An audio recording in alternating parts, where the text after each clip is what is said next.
Hello student, I hope you all fit and fine. आप सभी लोग देख रहे हैं हमारा अपना चैनल एजुकेट कंप्यूटर क्लासेस। तो स्टूडेंट, अगर आपको हमारी वीडियो पसंद आती है तो प्लीज़ इसे लाइक एंड सब्सक्राइब ज़रूर करें और साथ ही साथ में बेल आइकन को भी प्रेस करें ताकि जब भी हम कोई न्यू वीडियो अपलोड करते हैं तो उसकी नोटिफिकेशन सबसे पहले आपके मोबाइल पर आए।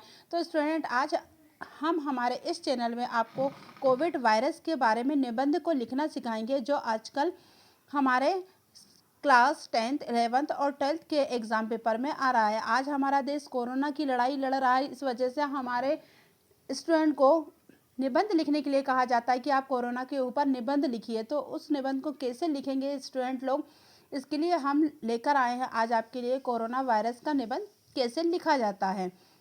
यहाँ पर ऊपर मैंने दिया संबंधित अन्य शीर्ष। अगर कोविड-19 या किसी महामारी का वर्णन या कोरोना बीमारी कारण एवं उपचार या कोरोना विषाणु जनित बीमारी का नाम आता है तो उसमें आप ये वाला निबंध को लिख सकते हैं। यहाँ पर लिखा है, बंद करो कोरोना का रोना, बनो सात्विक कुछ ना होना, तन मन जीवन शुद्ध रखो तो सदा स्वस्थ कोई रोग ना होना। मतलब कोरोना का रोना तो रो रहे हैं लोग, इसके लिए हमें सात्विक बनना होगा और तन मन जीवन को शुद्ध रखेंगे तो हमें कोई भी रोग नहीं हो सकता है।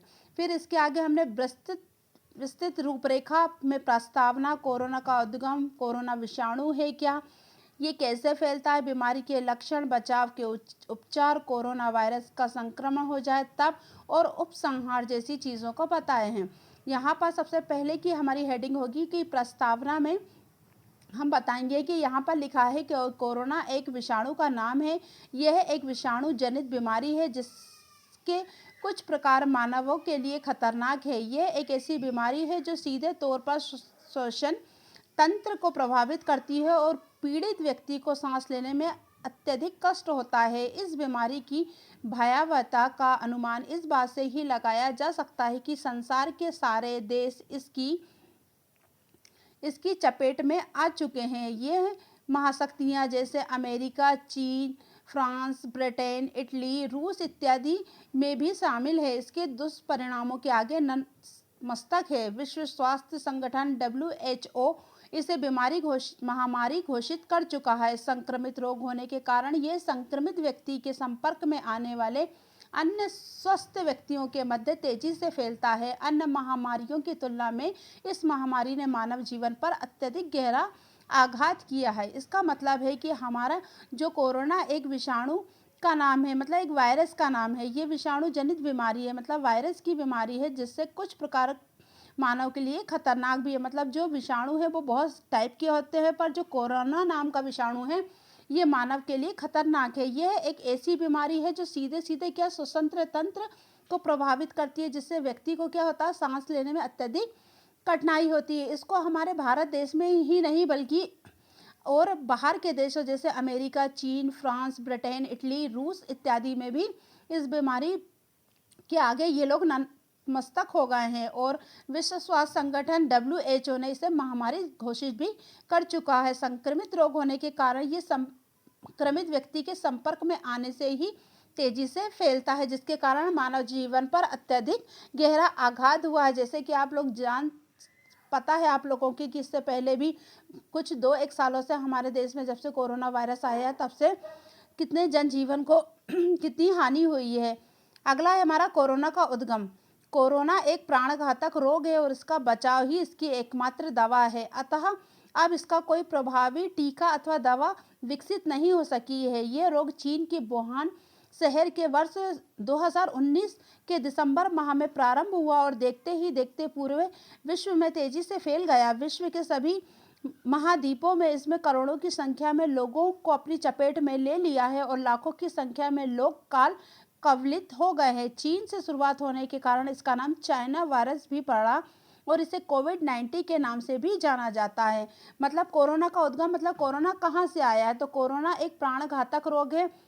इसके बचाव ही इसकी एकमात्र दवा है। इसके लिए अभी तक कोई ऐसा टीका या कोई सी वैक्सीन नहीं आई है जो इससे पूरी तरीके से इसे ख़त्म कर सकती है। और यह रोग कहाँ से आया है, चीन के वुहान शहर से वर्ष 2019 में दिसंबर के महीने में हमारे भारत देश में आया था, जिससे क्या करा उसने, आते ही हमारे पूरे भारत देश को पूरी तरीके से संक्रमित कर दिया था। इसके बाद अगला है कोरोना विषाणु क्या है?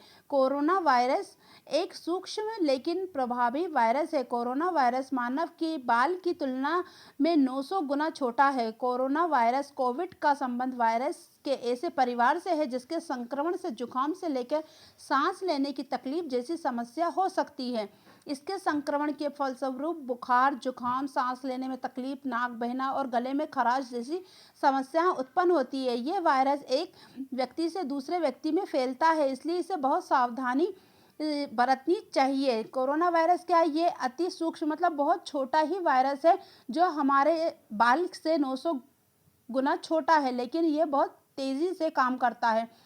और इसका क्या है, ये कोविड वायरस के ही परिवार से है। इसके जब संक्रमण में व्यक्ति आता है तो उसे जुकाम से लेकर सांस लेने में तकलीफ जैसी समस्या हो जाती है। इसके संक्रमण के फलस्वरूप मतलब पेशेंट को बुखार, जुकाम, सांस लेने में तकलीफ, नाक बहना, गले में खराश जैसी समस्याएं आती हैं।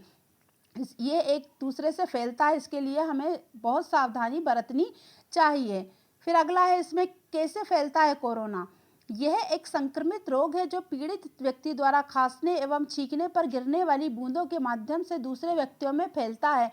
इसके संक्रमण की दर अत्यधिक है, मतलब ये संक्रमित रोग है और जो कोई संक्रमित व्यक्ति खांसता छींकता है तो उससे जो बूंदें पानी वाली गिरती हैं उसके द्वारा ही दूसरे व्यक्ति में ये फैलता है। बीमारी के लक्षण: कोविड-19 कोरोना वायरस से पहले बुखार होता है, इसके बाद सूखी खांसी और 1 हफ्ते बाद सांस लेने में परेशानी होने लगती है। इन लक्षणों का हमेशा अर्थ ये नहीं होता है कि कोरोना वायरस का संक्रमण है। कोरोना वायरस के गंभीर मामलों में निमोनिया, सांस लेने में बहुत ज़्यादा परेशानी, किडनी फेल होना, यहाँ तक कि मौत भी हो सकती है। बुजुर्ग या जिन लोगों को पहले से अस्थमा, मधुमेह या हृदय संबंधी बीमारी है, उनके मामले खतरा गंभीर हो सकता है। जुकाम और फ्लू के वायरस में भी इस तरह के लक्षण पाए जाते हैं। मतलब बीमारी के जो लक्षण हैं कोविड-19 के, वो कोरोना वायरस में क्या होता है, पहले बुखार आता है, इसके बाद सूखी खांसी होती है और 1 हफ्ते बाद सांस लेने में तकलीफ होने लगती है। इसका अर्थ होता है कि कोरोना वायरस से आप संक्रमित हैं। लेकिन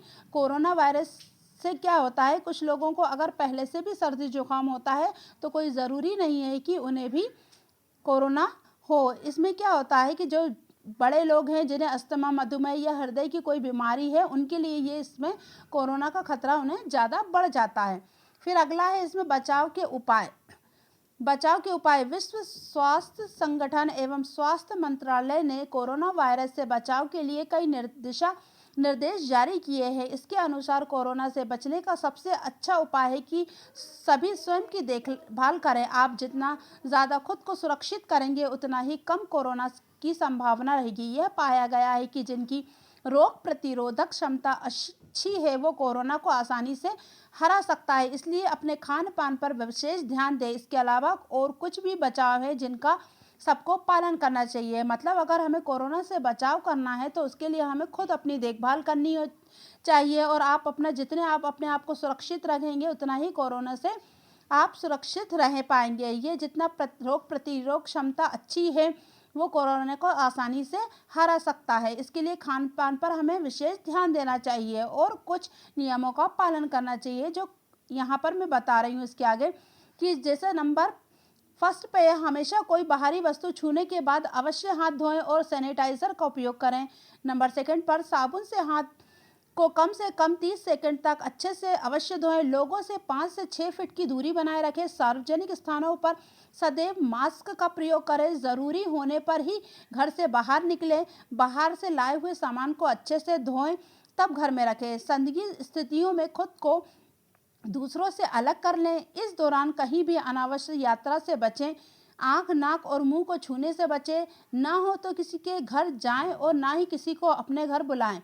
14 दिनों तक ऐसा करते रहें ताकि संक्रमण का खतरा कम हो जाए। यदि आप संक्रमित इलाके से आए हैं या किसी व्यक्ति के संपर्क में रहे हैं तो आपको अलग रहने की सलाह दी जाती है, अतः घर पर ही रहें। इसका मतलब है जो ये नियम बनाए हैं कि आपको अपने हाथ धोना है, सैनिटाइज करना है, किसी के घर नहीं जाना और किसी भी व्यक्ति से 5 या 6 गज की दूरी में ही बात करें और ज़्यादा हो तो आप अपने 14 दिन घर में क्वारंटाइन हो जाएं, तो इससे हमारी इस बीमारी का बचाव हो सकता है। फिर अगला है कोरोना वायरस का संक्रमण हो जाए तब। कोरोना की पुष्टि होने पर घबराएं नहीं, क्योंकि ये बीमारी से होने वाली मृत्यु दर मात्र 3 से 4% है। उचित देखभाल एवं समय पर प्राप्त चिकित्सा सुविधाओं से इस प्राणघातक बीमारी को मात दी जा सकती है। कोरोना वायरस से पीड़ित होने पर रोगी को तत्काल चिकित्सकों की सलाह पर कोरोना में अस्पताल में भर्ती करा देना चाहिए। यद्यपि वर्तमान में इसका कोई इलाज नहीं है, लेकिन बीमारी के लक्षण कम होने वाली दवाइयाँ चिकित्सीय परामर्श पर दी जाती है, अथवा जब रोगी पूर्ण ठीक ना हो जाए तो उसे कोरोना की जांच परिणाम नेगेटिव ना आ जाए, जब तक उसे दूसरों से अलग रहना चाहिए और विशेषज्ञ चिकित्सकों की देखभाल में सुरक्षा के सभी उपाय अपनाते हुए रोगी का उपचार करना चाहिए। इसमें यह बताया गया है कि अगर किसी व्यक्ति को कोरोना वायरस हो जाता है या उससे वो संक्रमित हो जाता है तो उसे घबराने की ज़रूरत नहीं है, बल्कि उसे सावधानी की ज़रूरत है और अच्छे इलाज की ज़रूरत है। और जब तक उसका की रिपोर्ट नेगेटिव नहीं आ जाती है, तब तक उसे दूसरे अन्य स्वस्थ लोगों से दूर रहना चाहिए और चिकित्सक मतलब डॉक्टरों की देखभाल में रहना चाहिए, जिससे बहुत जल्द इस बीमारी से छुटकारा मिल सकता है। इसमें क्या है कि इसका कोई वायरस का पूरी दवाई तो आई नहीं है, पर यह है कि उसको कम करने के लिए दवाई आई है, जिससे हम उस बीमारी से लड़ सकते हैं। इसके बाद है इसका उपसंहार।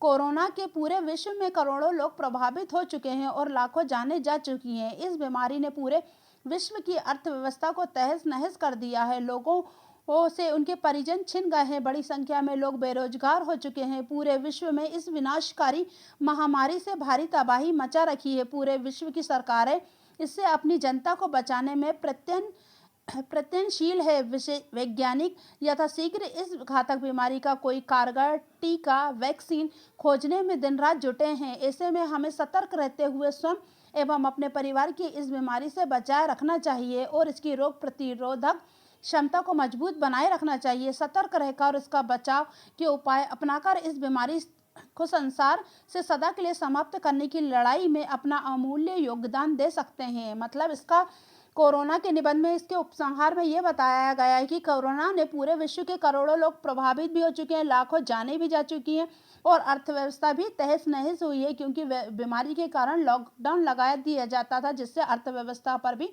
इसका असर आया है। लोगों के परिवार के परिजन उनसे छिन गए हैं, कई लोग बेरोजगार हो गए हैं। पूरा देश इस लड़ाई से लड़ रहा है, इसलिए हमें क्या करना चाहिए कि इससे सावधानी ही हमारा इससे बचाव है।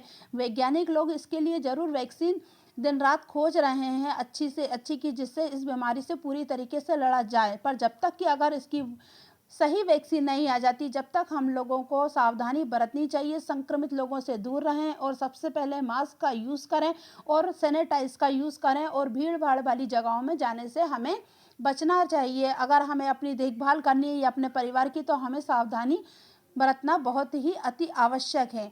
तो स्टूडेंट, आज के हमारे इस टॉपिक में मैंने आपको कोरोना का निबंध के बारे में बताया है कि अगर आपके एग्जाम पेपर में कोरोना वायरस से रिलेटेड अगर कोई भी निबंध आता है, तो आप हमारे इस निबंध को लिखकर एग्जाम में अपने पेपर में इसे लिख सकते हैं। और अगर आपको हमारी वीडियो पसंद आई हो तो प्लीज़ इसे लाइक एंड सब्सक्राइब ज़रूर करें। Thank you.